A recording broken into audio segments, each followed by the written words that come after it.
they write chat.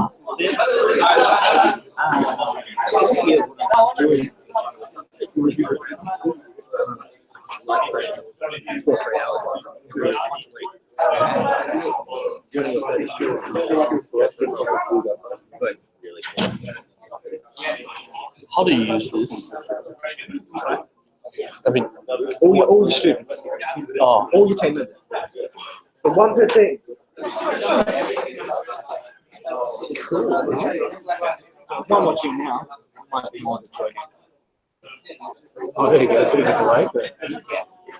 So that's the real-time stream. Being recorded as well. Would that become a YouTube video? Yeah. Baseball project could just keep. Yeah. Yeah. Well, YouTube hadn't implemented that at that time. Yeah. So, yeah. It works really well. I used it constantly for teaching.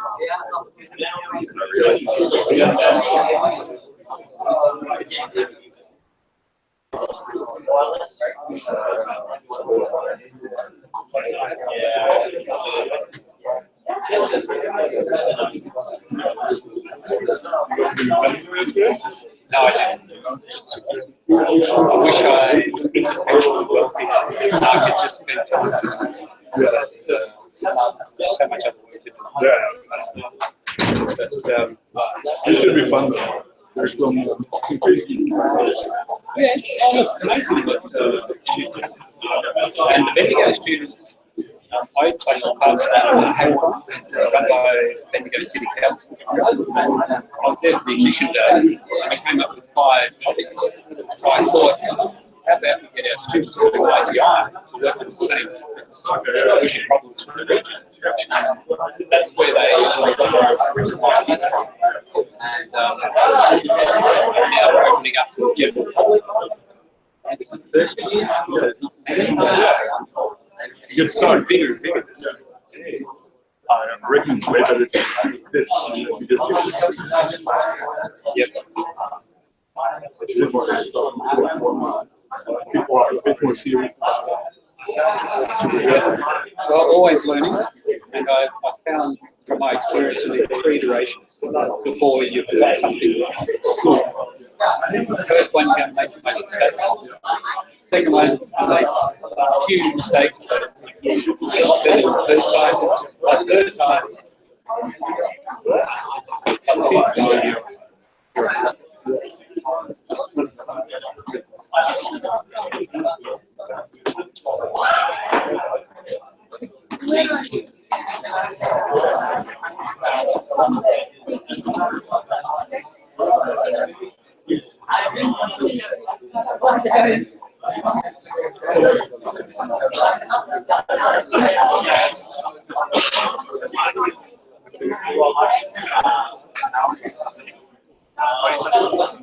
Yes.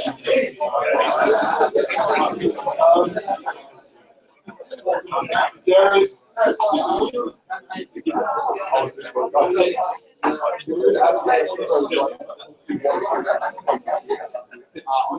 So we like feedback.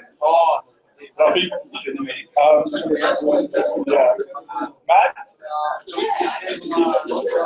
the clear marking, that's the one that one team member has to get. And guess what team everyone does? Okay. So just one person from the team does the clear marking.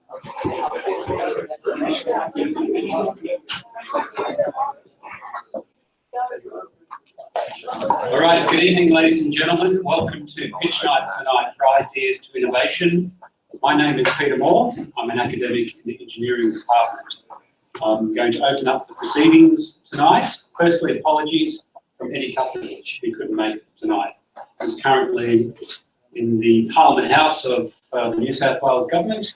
I've been talking to a group of politicians about his journey as a refugee from Bosnia, coming to Australia, and introducing transformational change for people in his home country in Bosnia. And he's using the concept of this subject, which was first introduced last year. So this subject's getting bigger and better. This year, we're presenting live to the internet. This has been streamed live on YouTube. This will also be end up as a recording on YouTube. I'd also like to say a big thank you for the people who have turned up tonight, most likely parents, as we're wanting to open this up to the general public. Next year it's going to be bigger and better. We're going to have a lot more people. We're wanting to basically create a constructive pressure to make you be a bit more focused in relation to your pitch, your products, and your idea. Because you're going to have to do this when you go into industry. When you're going to be creating the products and services of the future and the jobs of the future. Thanks, Matt. So I've seen this subject start with the first variant last year. This year it's improved greatly. As a rule of thumb, I've noticed from my time in industry, it takes about 3 iterations before you've really gotten things underway. So we're really looking forward to the type of ideas you've come up with, how you're going to defend them. Just a couple of ground rules before we start, for those that are going to help with the peer reviewing and the guest marking. We have a couple of web pages up here that you can log into. So for those guests that we have here tonight and you want to contribute to the marking of all the ideas that we're going to see, please log into the URL at the top. Guest marking, peer marking, probably most of you have already logged into that as well. So we also ran this last night in Bendigo. That was also opened up to the general public. We had a great turnout, and you may have watched some of those groups that presented. This year in Bendigo, I took part in a hackathon that was organised by the Bendigo City Council. We came up with 5 ideas from the ideation process. We decided to set the students doing ITI in Bendigo to those problems. So they were working on actual problems for their regions to actually come up with their solutions for their communities. So this is another example of how relevant we're making our subjects, that we're having our students work on and come up with ideas and solutions to problems we're all facing as a society. Anyway, without any further ado, I'm probably going to ask the first team to make their way down and give their pitch. So I believe there's 3 minutes. 3 minutes. 3 minute pitch, and there's 2 minutes for Question time. questions. And the timer will be up here for the teams. And Matt has the timer, and he's going to be brutal. Right, so the first team to present tonight is going to be S Portal. So if you can come down. Second team will be Seek Sense. Third team, Aviotech FFS. So S Portal, if you can come down and set yourselves up for your presentation. Well, I would advise that you would have sorted out. So the other team members might want to just sit down here. Yes, okay. All right, so a round of applause.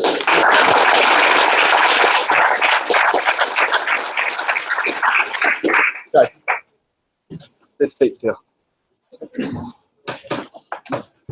Let's let them know.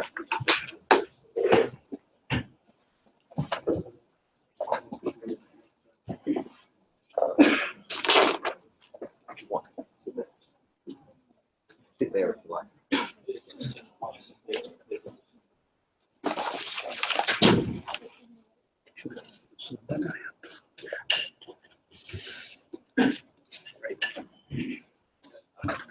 Hi everyone, my name is Peter. I'm from the group Crazy Innovations. We looked at the declining youth participation in sport currently in Australia. At the moment, about 60% of people aged 15 to 20 years old participate in sport regularly. This is down from about 65% last year and is steadily decreasing over the last 5 or so years. At the moment, there's a lot of sporting clubs who can't really fill the whole side for competition, which is a bit of a problem. This is due to many different factors, such as technology being an obstacle for young people, the cost of sporting, and their attitude and behaviour for the young people. So we look to target a market of 13 to 16-year-old kids. Basically, this is their forming years in high school, so when they learn whether or not they really want to continue with sport. We're also targeting a small local region of the northern suburbs, mainly because this is quite a widespread problem, and we need to find a local focused solution that actually works before we can actually go to wider communities. So this kind of moves on to our solution. So the competition isn't really great in this type of area. We're kind of the only ones doing something like this with this kind of approach. basically we created an application that's an interactive and networking hub for young people to engage with their local sporting clubs. So it includes various features that hopefully can engage these young people, including stat tracking for their performances in different games, as well as intra-club messaging and news forum, and also video tutorials so they can improve their skills in certain sports. We're currently only advertising through social media, as this is quite a cheap option compared to other outlets. It's about $1,000 to $2,000 for advertising if you want to boost your ads on social media. As well as this, it's a platform that these young people understand. So about 93% of young people go online daily, and about 75% of young people have a smartphone, which means it's a platform that they connect with frequently and use probably on a daily basis. So basically the costs are up there. It's just really rough estimate. Most places said about $40,000 to $60,000 to develop this application. Obviously, we'd have to outsource this. This might be a little bit higher, so we can allow for discrepancies in the costs, but it will take about 21 weeks to fully develop this kind of application. With this kind of cost, we need to have a source of revenue. So this will be a free application, but we hope to put banner advertising inside the application using a service such as Google's AdMob, which works by impressions. So every time someone sees an advertisement, there's a certain revenue that's associated with that. As well as this, we want to develop the application to a brand, not just an application on its own. So we try and make events for local communities and sporting clubs to come together. And that would mean there would be an entry fee, say $5 per student. Also, hopefully we can maybe charge clubs for being added to the application. So say a club comes to us and they want to be part of the application, there might be a one-off fee or a monthly fee for them to be a part of that. And that's it.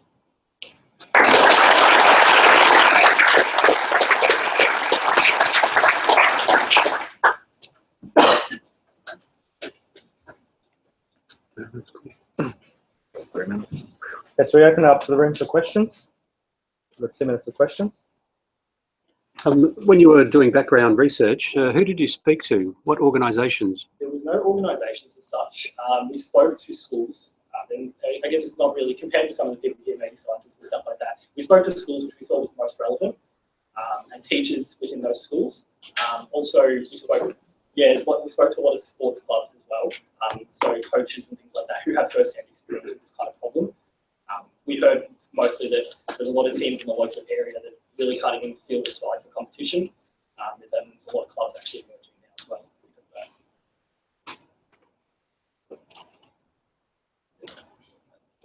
that.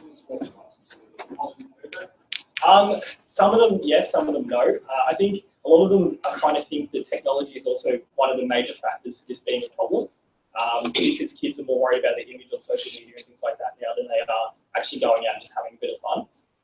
But at the same time, a lot of people were on board in terms of having an application like this, because many clubs have their own types of apps now. I know of South Road Basketball Club, they have something similar, but it's only one club. So we hope to bring together all clubs, all sports, and especially with the events, they were quite on board with that. So we can bring together the local communities and things like that. All right. I think we might keep going because that was 2 minutes. Yep. All right, thank you very much.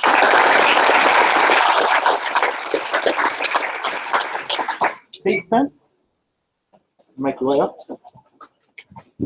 This team has a cool little prototype.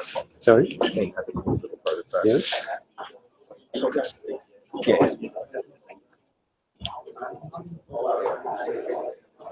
Oh, wow. That's really smart. Okay, it gives that impression. What he's interested in those placements in China. He's an international student. Oh, okay. Yep. Explain this.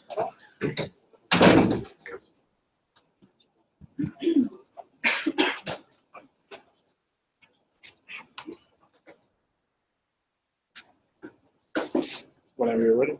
When you start. You start.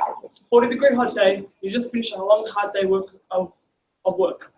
You walk to your car, you open the door, and a vacuum of heat hits your face. Now tell me, how long does it take you to get the temperature back to normal? Your young child or your baby inside of that car the whole time. Unfortunately, this is the case for about 1,900 families in Victoria alone last year. Temperature on a parked car on a 20-degree day can reach 44 degrees in just 10 minutes and a deadly 60 degrees in just 20 minutes.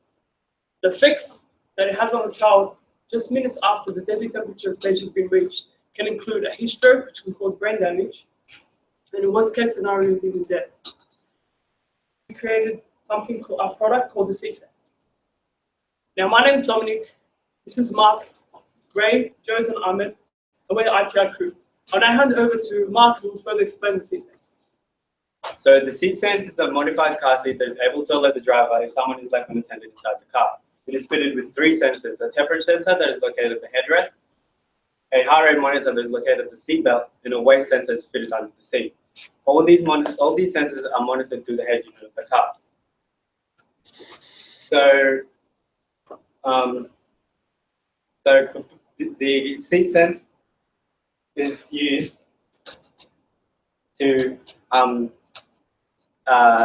save a child's life whenever the temperature has risen. So Ray will now demonstrate what the prototype should look like. Thank you, Mark. So I'll be demonstrating how it works. So let's say someone's seated and it's under normal conditions. It's going to send a safe signal. Now let's say we adjust the temperature to higher, or even slightly higher. The signal depends on the threshold of the temperature. Say if the person's heart rate is going too low or too high, it's going to send a critical signal.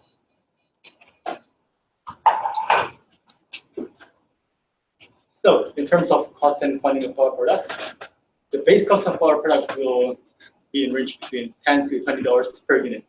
This depends on the signal processes that we use. In terms of extra funding, you may be looking into crowdfunding. As not only this is a good way to get a good source of finance, also to establish a good market base. Now our investment goal is to get around $100,000 to cover the cost of marketing, production costs, labor, and others. So that concludes our pitch for C-Sense. Now we hope that our product will be able to have an impact on society, as every life is worth saving for. Thank you very much.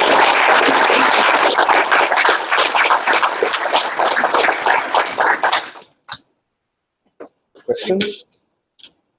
Yeah, I have a question. In your scoping background research, what are the automotive manufacturers doing, or suppliers? Sorry, what was that? What work is already out there that's in this space? Oh yeah, there's a few numbers of conditions that do produce such a product. One of them is, I believe, was Trobe, which is kind of product where it notifies whether or not you leave your child behind. And who did you speak to externally in relation to coming up with the idea? And We spoke to Mr. Don Finchi, a physics expert in Trobe, and we also spoke to the MFB and Victoria Ambulance. okay, Ambulance Victoria. How much will it cost to install this device? Now, cost to install this device is, well, it approximately go for $5, as this would probably cover the labor cost of installing it. Because we aim to include this product into your vehicles mainly, so we approach car manufacturers such as Toyota, but we approach. They have not actually really heard of such a product that they have incorporated in the current design of their cars. So we would look further into implementing it into cars, also as Mark briefly mentioned about implementing it in baby seats as well, for children as well. So we can potentially look into developing the same model in a smaller scale. Any other questions? All right, let's continue. So,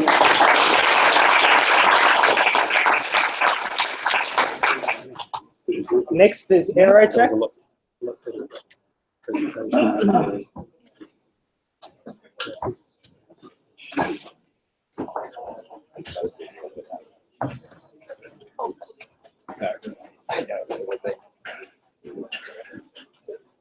give it a nice portrait photo there of themselves. I know, that was looks really good. They worked hard on the pitch and the 3D rendering of the. Yeah. That was really good. They didn't choose the right people. Sorry? Choose the right people. So.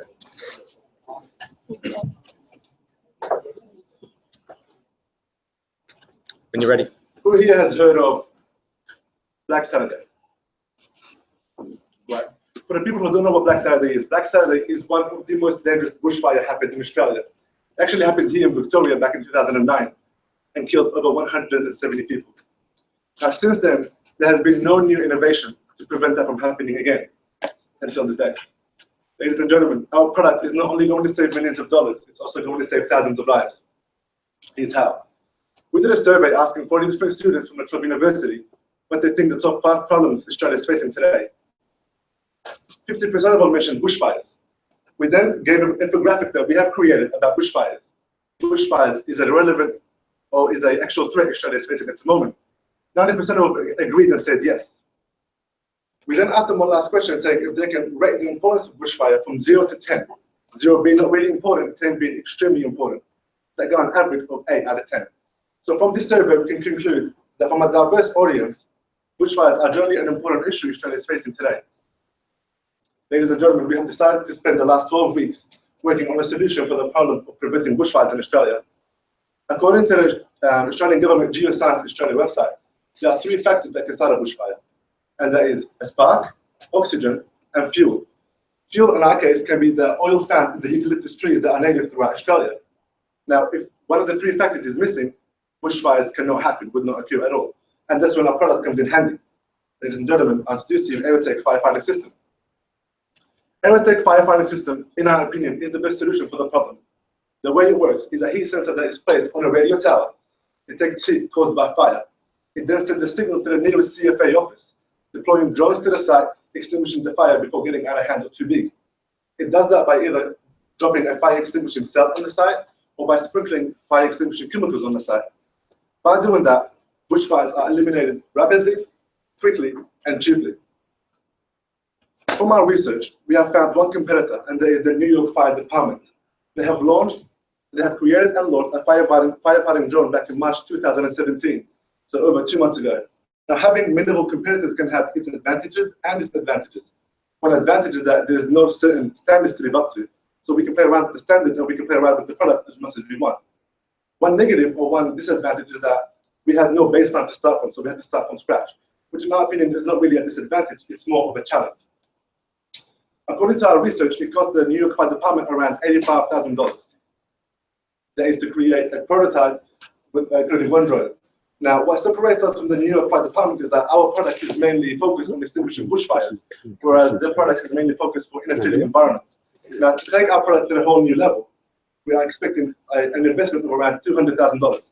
That is to create a prototype that includes 2 different types of drones, a heat sensor, and of course, the implementation of the whole site. Ladies and gentlemen, the new era of firefighting technology.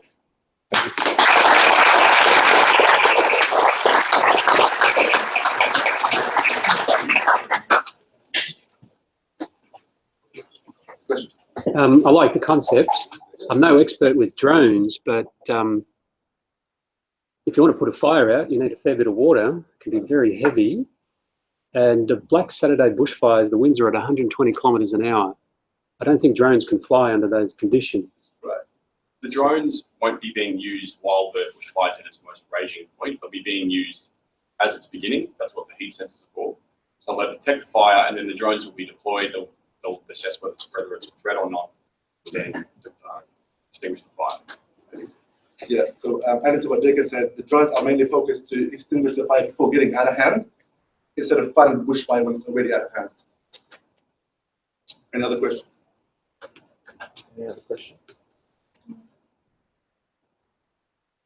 Who do you plan on selling this to? Right. This is mainly pitched at government organisations and firefighting organisations. And yeah. Will it save them money? Sorry? Will it save the government money? Yeah, definitely. For example, one fire truck alone in Australia, it costs around $1 million to buy and create. And then there's also the fees and all the running costs that would be applied to having running actual workers fighting with the fire trucks and servicing the fire trucks.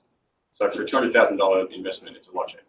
Right, and adding to what Jake already said as well, according to the Western Australia Fire Department, there's over 9,000 false alarms a year, meaning over 9,000 times a $1 million truck is moving in and out of the city. Whereas our drone system can really quickly go and check if it's an actual threat or not. If it's a threat, it can send a signal back and then send more drones and send more fire trucks. If it's not a threat, it can really easily come back to the site. How long will it take to get the product to market? To get the product on the market? Yeah.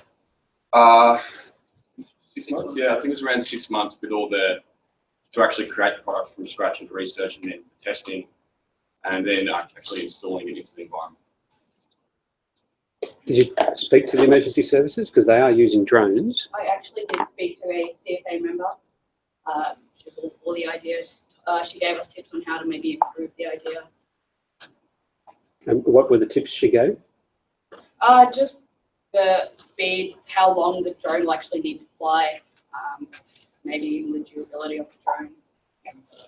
And she also told us what kind of chemical we can use to extinguish instead of using water, because that would have been too heavy. All right, I'm done. I think it's been long enough, so thank you very much.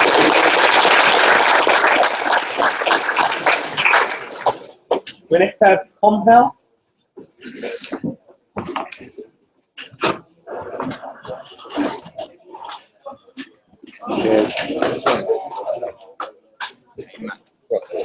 Is it right for this one to the bathroom? We're like, What, you doing it now? no, we're like, Oh yeah, of course. Yeah, so I'm doing the share market after. But, so I just write down the source of what people.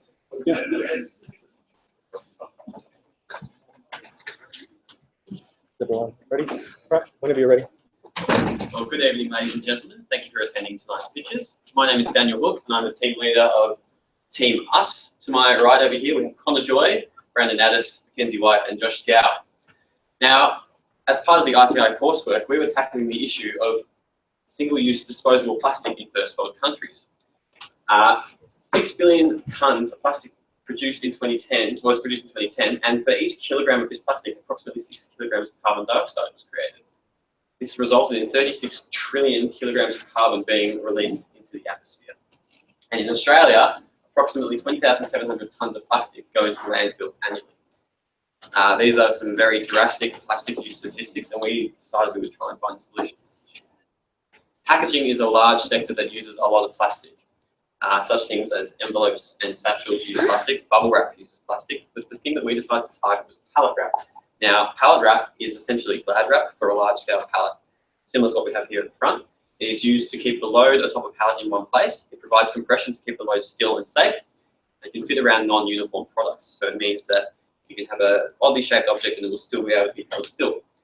Now, we've calculated that a single pallet in a year will use approximately 7,700 square meters of pallet wrap, which is a lot of plastic. The solution that we are proposing is the Compal.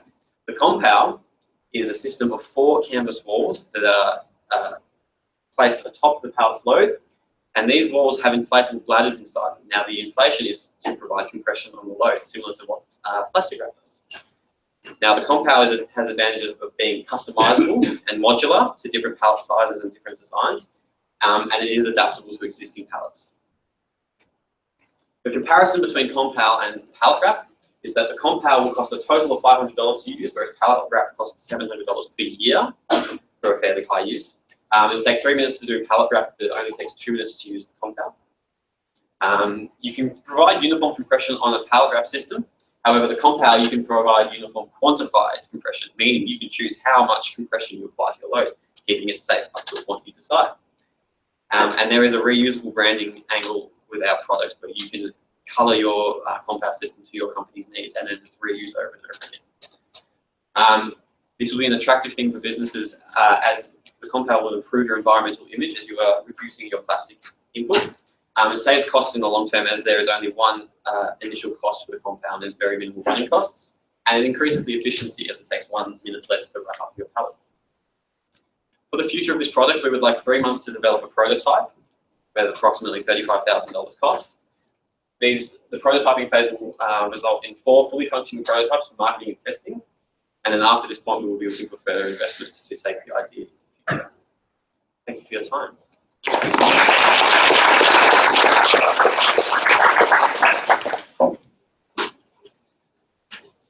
Questions? I know a lot of businesses, especially warehouses, they usually stack pallets. Is that be durable enough to be able to stack on top without damaging the product?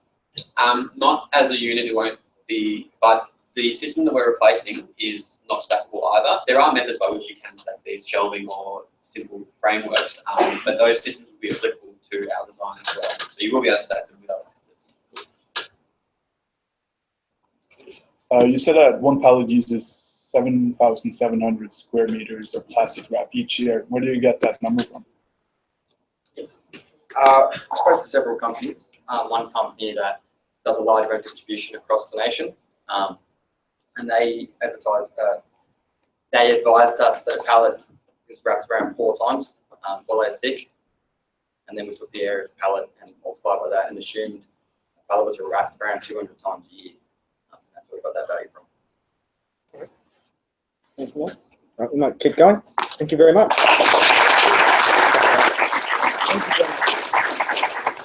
Can we get our app?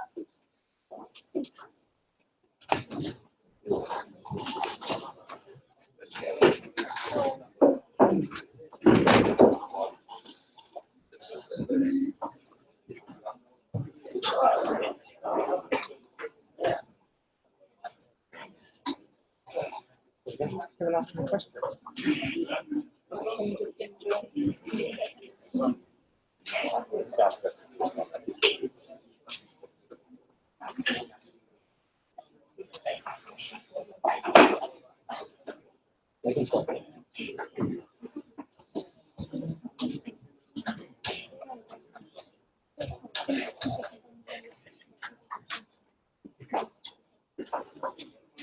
All right. Do you want to stand here because the camera's here? So a little bit over. So around there. Right. Whenever you're ready. Oh no, man. What happened? Someone crashed my car. Do you know who? No, I don't know. I just parked for 10 minutes. If you download the L app, you'll know who and when. Oh, really? Yeah, and it's free. Oh, I have to download it. Yeah. Hi everyone, we are a group of engineers from Trobe University. Today we are talking about the problem of your car's security. Just like the drama showed us, when people are facing this kind of problem every day, the problem is your car is not as safe as you think it is. According to our research, there were around 15,000 cars being stolen just in Victoria in 2015, and that number came up to 19,000 in 2016. And we could imagine that there will be more and more cars being damaged than that. So here's the problem: how do we protect our carbon while we are not around it? So that's why we're here today with our app to help you solve the problem. According to the Business Insider Australia, in 2015, there's already 45% of the cars in the world have hardware to connect to the internet. By 2020, BI Australia has estimated that there will be 75% of the car can connect to the internet globally. And our apps, we did our apps including some function around this. There's GPS location, log system, and the main point is the sensor.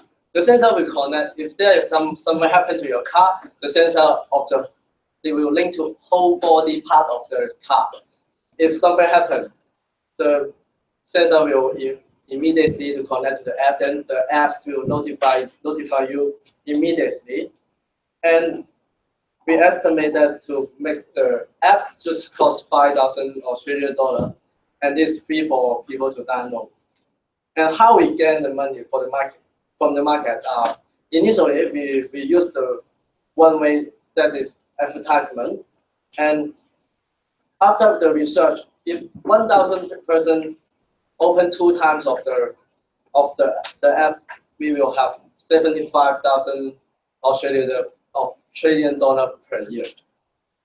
And the market is very small because there's just few apps about the car safety in the store now, and our apps is more function and more function than the other apps.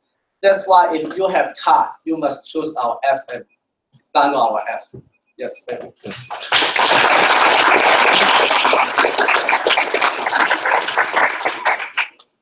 Questions? Yeah, you said your product's free. How will you guys make money from that? If that's the case? Your product's free. Yeah, I think you mentioned that with the ads.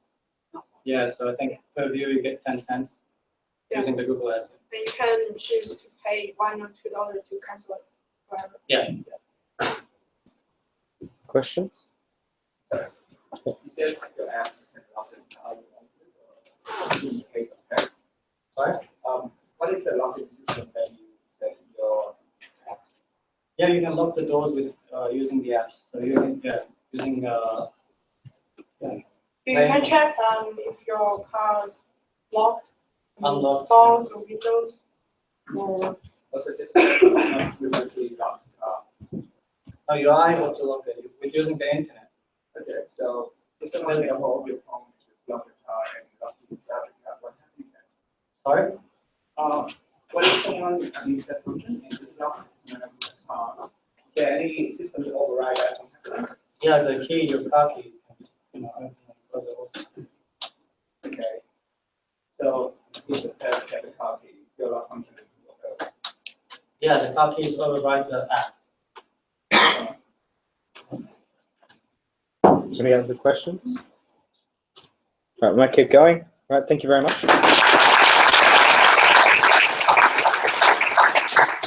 So next we have Pay No Mirror.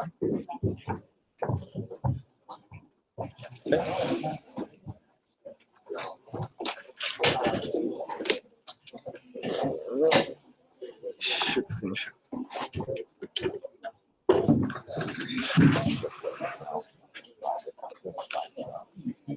Coming on.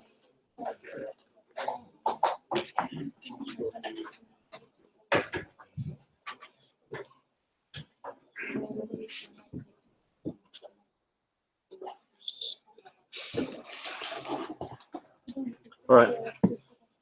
I'm ready? All right. So whenever you're ready. Just start. Good afternoon, everyone. My name is Michael, and I'm going to start with a quick question. Who here drives on our roads and enjoys when we have cyclists about? So me and my team have been looking for ways to increase the safety and awareness of cyclists on our roads, and this is our solution, the panel mirror. So from our findings, from our research, we found that not many cyclists actually wore extra safety equipment, and on top of that, not many paid too much attention to their surroundings. This is from pure observations in the city. So as we know, when a cyclist needs to check behind them, they must physically turn their head and body. This can be dangerous because they're looking away from the road in front of them, and it can throw off their balance. And couple this with the fact that to indicate if they need to turn left or right, they must raise a hand. If it's a low lighting condition, other drivers will have a hard time seeing this. And this is where our product comes into play. We have designed a compact bicycle mirror with integrated LED indicator lights. Now, the mirror will be made of an anti-glare convex mirror made to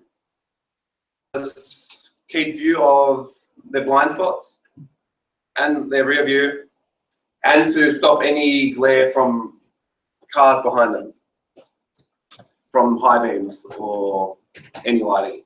The LED indicator lights, as we know, LEDs are typically really bright and they're very energy efficient. These will be connected to a squeeze pressure sensor that we insert in underneath the handlebar, or into the handle grip. So if you need to indicate, just give it a slight squeeze and it'll activate the light. So in regards to the market of our product, I will throw out this fact. Over 1 in 2 houses in Melbourne alone have a working bicycle.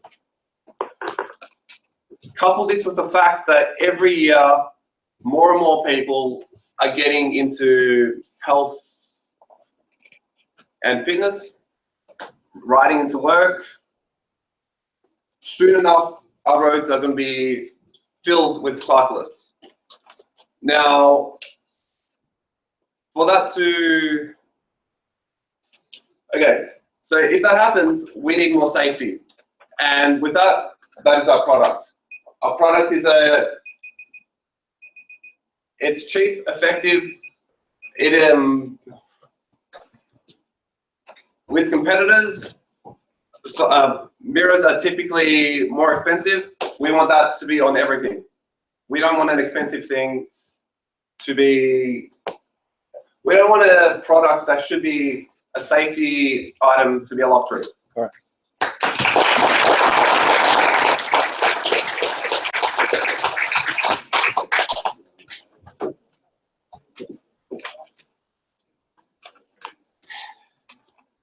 All right, quick questions up there? Yep.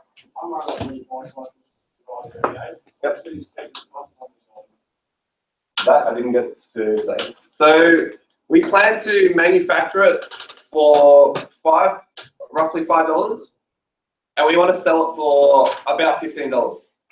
Now, other bike mirrors we've seen online, they go up to $50 American. Like, these aren't cheap items. We want this to be on everything, and as such, we cannot have it to be super expensive. You said you had pressure sensors to trigger the lights. Yep. How is there going to be any issues with accidentally triggering them and giving big signals to other road users? So the way we'll have that organized is, so in regards to the handle, if you have your perfect grip, we'll have it so you can set the pressure sensor any way you want it to be. So you pretty much it'll be like an invisible button. You put your thumb onto a certain part, squeeze it, it'll activate. Considering you've got quite a large market, have you spoken to any cyclists about your idea and what they think of it? Yes. So the people I originally interviewed, I actually went to them about our products, and they actually really enjoyed it. Because the fact of the matter is, a lot of bike products are overpriced. And even though most bike products do increase safety, they increase safety at an exponential cost. And a lot of cyclists, like students, cannot afford that. All right. Thank you very much.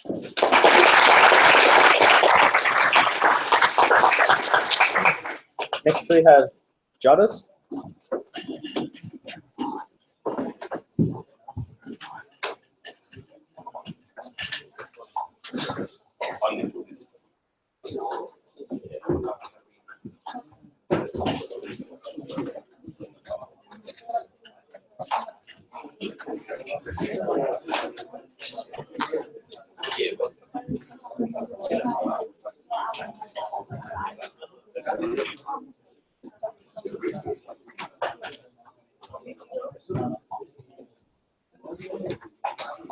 Are we all ready?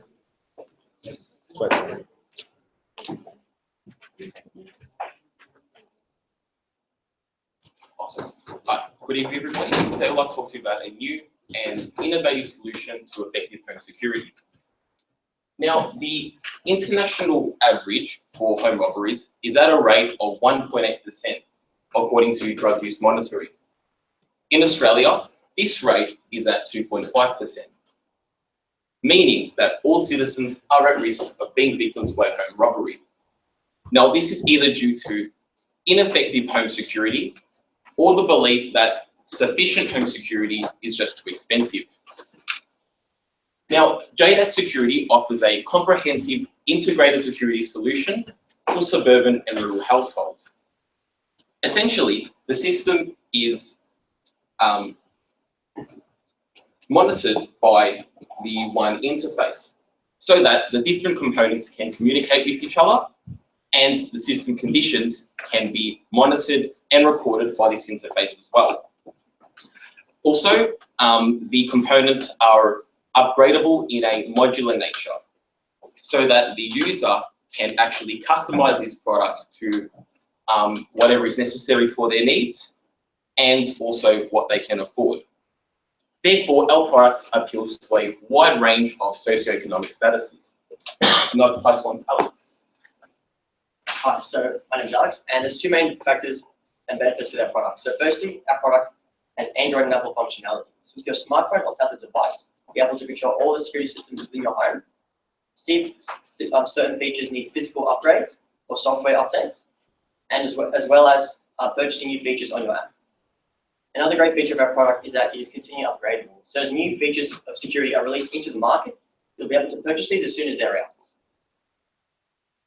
In terms of our target market, we've looked at households that have over $2,500 of income per week, and that's 17%, which is around 327,000 people. And these people will be more likely to purchase new features as they're released because they have enough disposable income for that.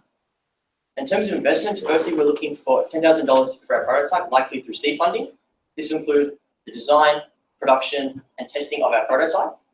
In addition to this, we will be looking for $3 million for our total investment of whole operations, which includes setting up our location, manufacturing, as well as purchasing machinery, purchasing staff to hire to use that machinery, as well as staff maintenance, as people will be going to your home to fix physical physical issues, as well as all other features and financials that we need. So with your investment, we would like to start protecting all that matters. Thank you.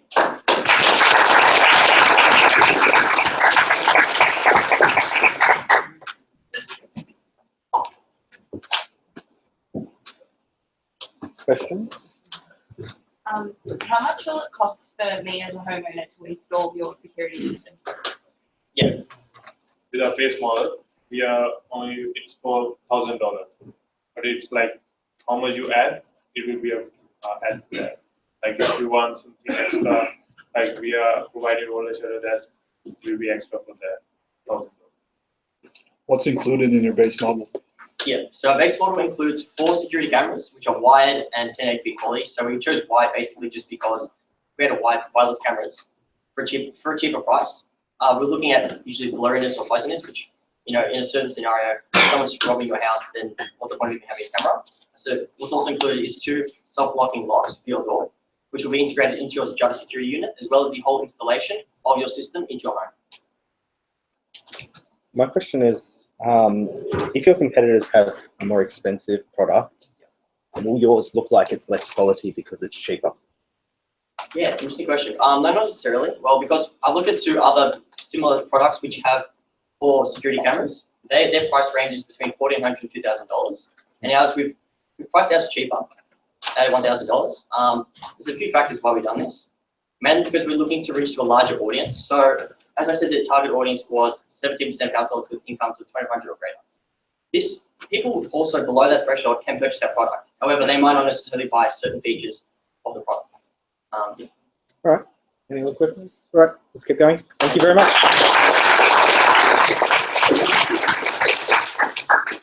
All right, so the next team is Reformer.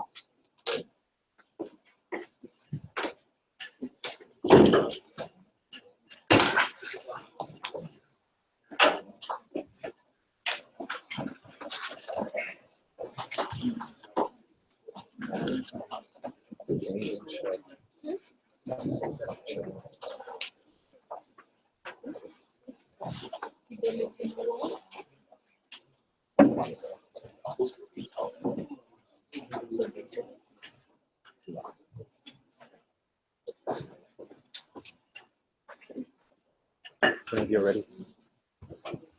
Good afternoon, ladies and gentlemen. I'm Dasundrinjay Veerasinghe from the team Innovators. We are going to provide the solution for the improvement of recycling waste. According to the data that we collected, 22.7 million tons of waste, recyclable waste collected every year. 16.6 million Australian dollars has been spent for waste management, the recycled waste management. According to the survey that we conducted in Melbourne, most of the people said that we need more bins. So, well, according to their desire, we calculated the value with the logistics, including the government charges. So, that cost is per year 7,394. Every shop owners, industry owners pay more than 5,748 amount of money for average dumpster. Our product is known as the reformer. It's basically a crushing machine which developed to crush glass, plastic, as well as the paper.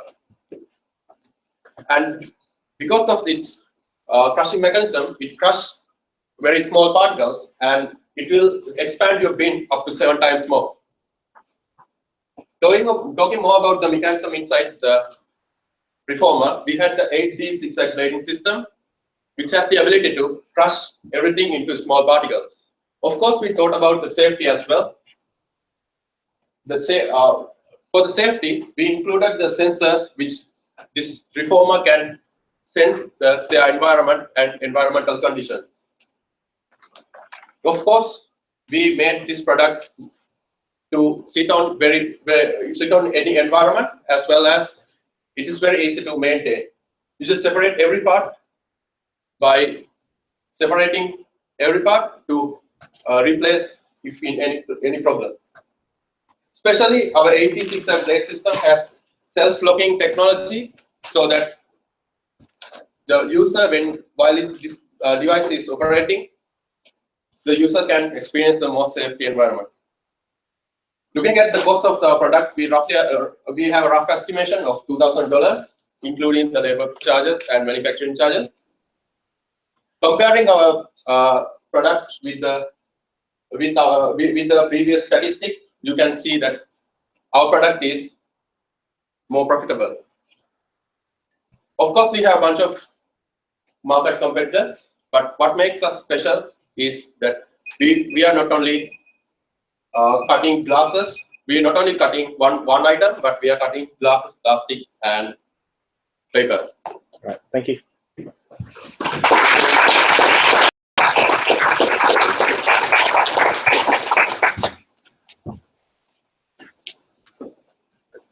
So you're saying that this bin with the grinder will do plastic, paper, and glass.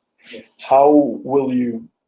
So will you do all 3 in the same bin? And if that's the case, how will you separate it after the grinding process? We're not separating it. So you buy it to either use it for glass or paper or plastic, right? Yeah. Okay. A question?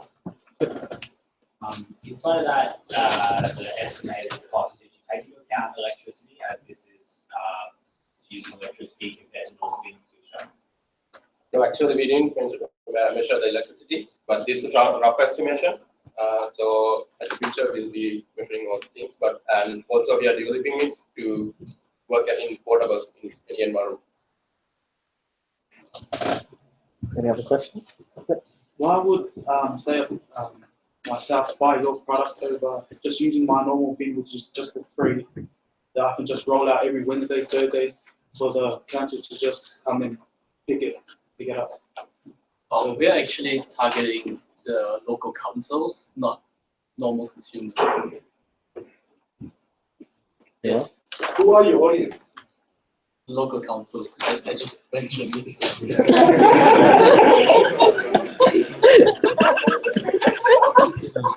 All right, let's continue. All right, thank you very much.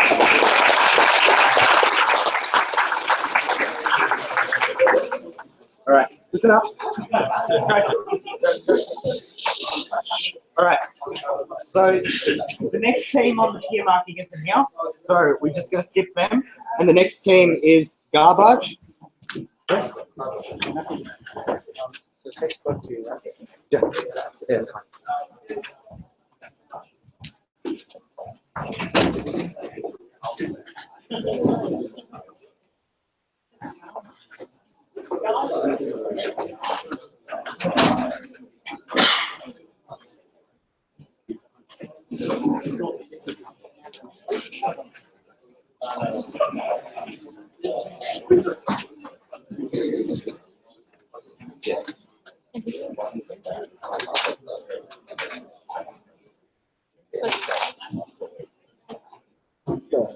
No.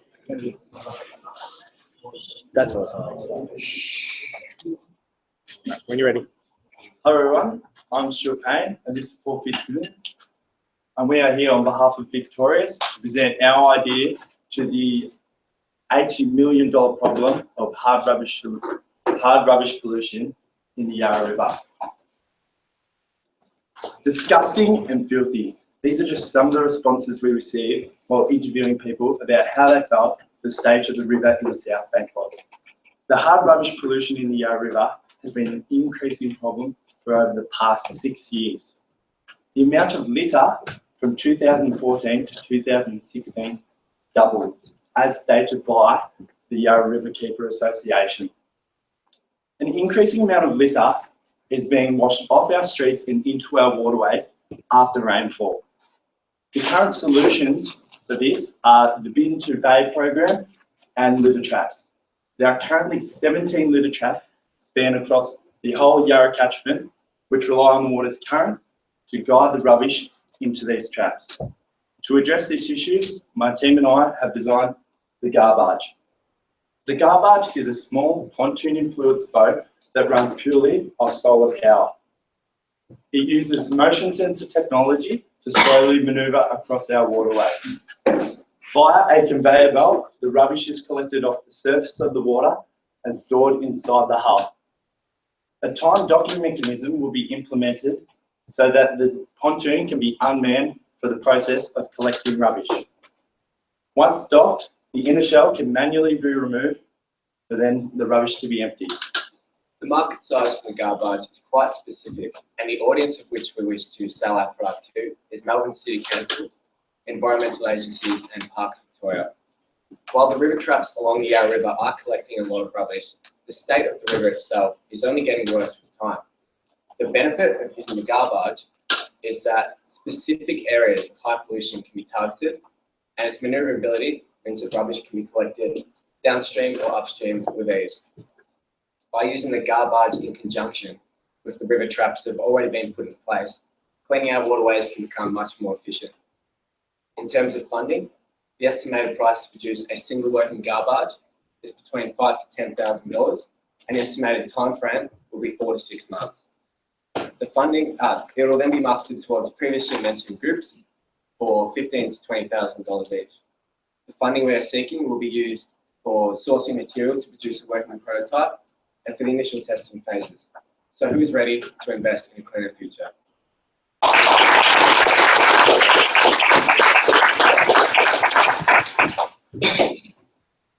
Question. How big is your actual product? Our actual product is about 3 meters long and 4 meters long and 3 meters wide. Who are your competitors? There's a few competitors in England. They use another rubbish skimmer that goes across the surface of bodies of water to collect rubbish. But in Melbourne, there isn't really any competitors. There's the litter traps that we previously mentioned, but we're taking a more active approach to the problem of collecting. How will the process of emptying the barge work? So the garbage is automated on the water, but to be emptied, it has a docking mechanism. So we would pass off that responsibility to the associations that are in charge of keeping the river clean.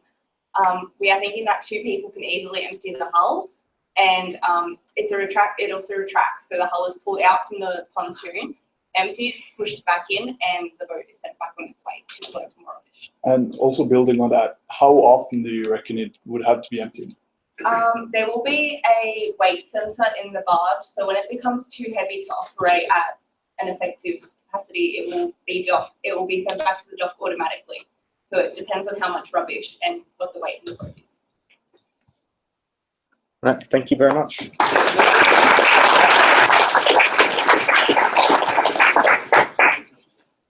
All right, the next question, next team is the eater. Last one? Or? Second last. We got Crabber. Oh, yeah. And it's that guy shows.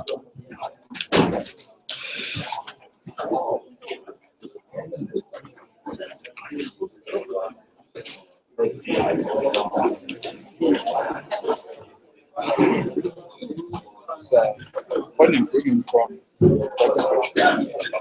everyone's been pretty well.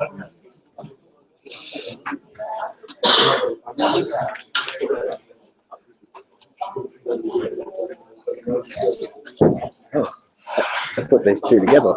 Yeah.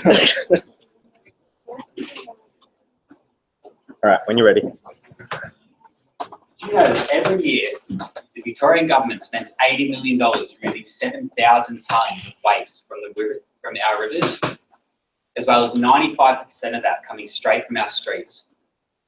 And this is only when you look at public waterways. When you also factor in private waterways, it's ridiculous. My name's Zane, and this year at La Trobe, I've been working with a team of engineering students to help mitigate these costs, as well as help make our waterways healthy and clear of pollutants. Not only solid waste enters our waterways, but also chemical wastes from oil spills, overwash from farming, and also toxic metals and chemicals entering our oceans contribute to this pollution and damages our ecosystem and our waterways.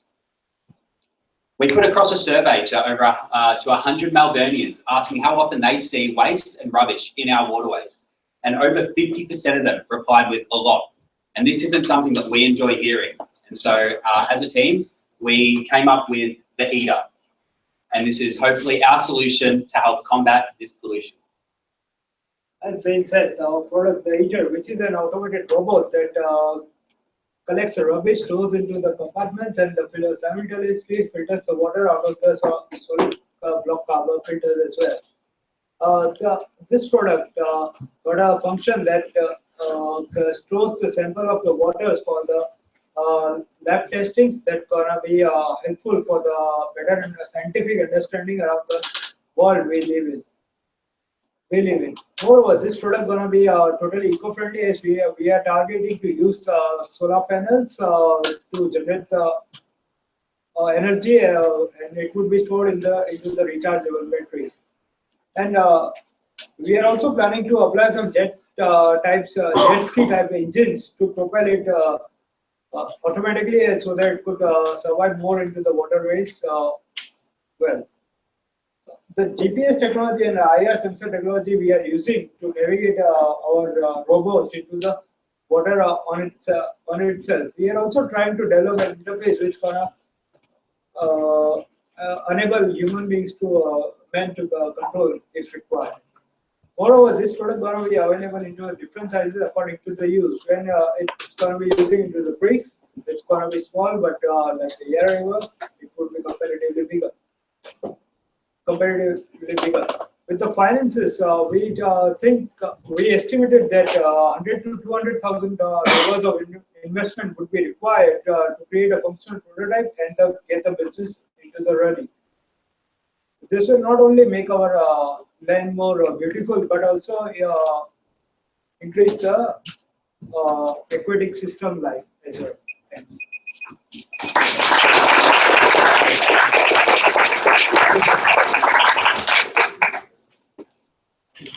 Question? How much will it cost to produce a prototype? $5,000 to $10,000. It depends upon the size. So considering we heard a very similar pitch just before that, what's your advantages and differences between the pitch you heard earlier. So the advantage with our robot is actually that while we found our competitors only either collect rubbish or filter out chemicals and toxins from the water, we plan on having our robot do both at the same time.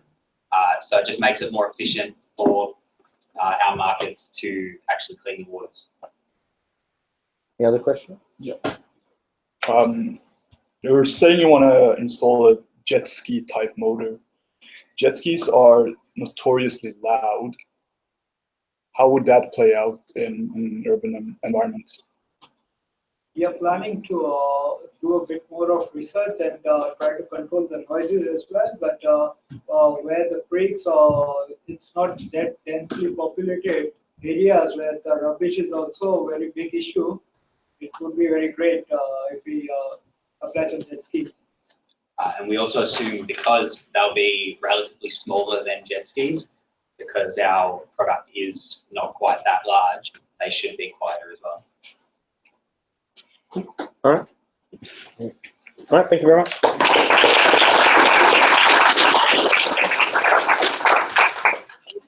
So we now go to our last thing, Crabbo.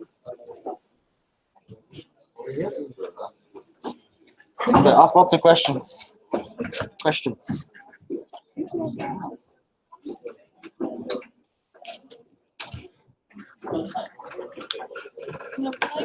What? It's only thing.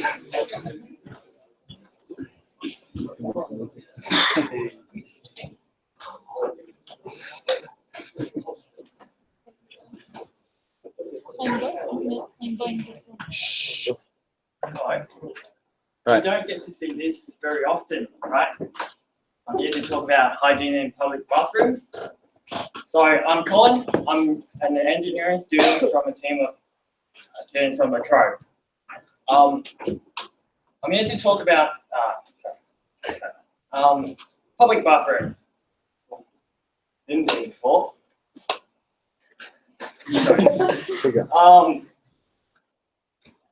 They are pretty nasty, and they can be. Researchers shows that there are 77,000 types of bacteria exist in these places, and they can be really dangerous. Some of us may say most of them aren't harmful to humans, but the harmful one will make you sick. Things like fevers, cramps, and stuff that we don't want. That's why we'll wash our hands. Raise your hand if you don't wash your hands. So, public bathrooms. This is an image of a nasty bathroom. We have papers on the floor, but what you don't see is bacteria on the floor. So, our team come up with a solution, a cleaner robot, introducing Trobe. Many of you might ask, why choose Trobe other than the existing products on the market? You have people throwing rubbish on the floor in the bathroom, and they can miss the bin really easily. Traditional robotic cleaners will use vacuums to clean rubbish like these, but they'll easily get blocked.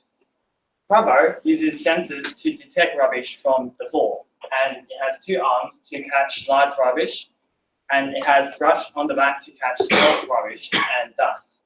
It also has spraying heads underneath it to spray disinfectant. This allows us to eliminate bacteria on the floor and give us a perfect environment for the bathroom. So the marketing price for our product is around $2,500 to $3,000, and our plan on investment is around $100,000. And this is our team, and thank you.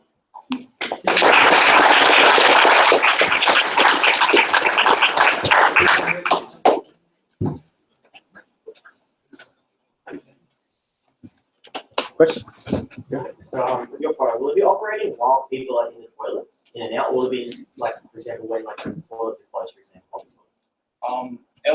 It'll work when there's no one in it, but when people come in during the process, they'll probably its docking station. Is there some sort of security system inside? What if someone goes in the bathroom and grabs and goes on? Okay, so it has wireless connection between the docking and the actual robot. And when people takes it out of the range, they'll stop working. There is also GPS included in it, so it can be found. Yeah. You mentioned existing competition. Well, can you elaborate a bit more on that? And what do exist or similar products sell for? In terms of shape and less so in the actual use of the product, is there are existing cleaning robots of similar design, I'd say, mainly by iRobot, the company behind Roombas and stuff. They've designed a lot of different things in that region, but none specifically like we have for bathrooms in particular. Yeah. Yes, you have two mechanisms for handling the garbage. One, you have arms kind of thing for the big particles or like tissues. Yeah. So how are you planning to manage those things? Because it will collect the garbage, but it won't put it anyplace else. Like it can't put it in the bin or something. Yeah. We have to install either specially designed bins with some sort of mechanism down the bottom so it can push it into the bottom of the rubbish bins, or wall slits that it could push in that then go to a centralized garbage. Any more questions? Any more questions? All right, thank you very much.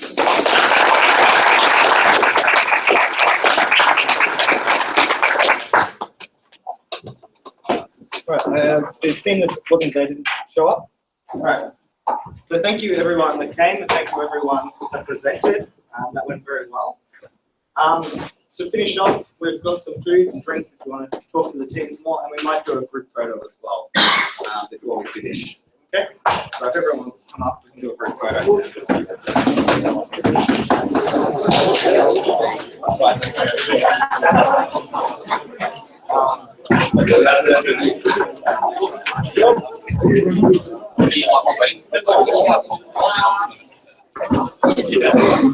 we can all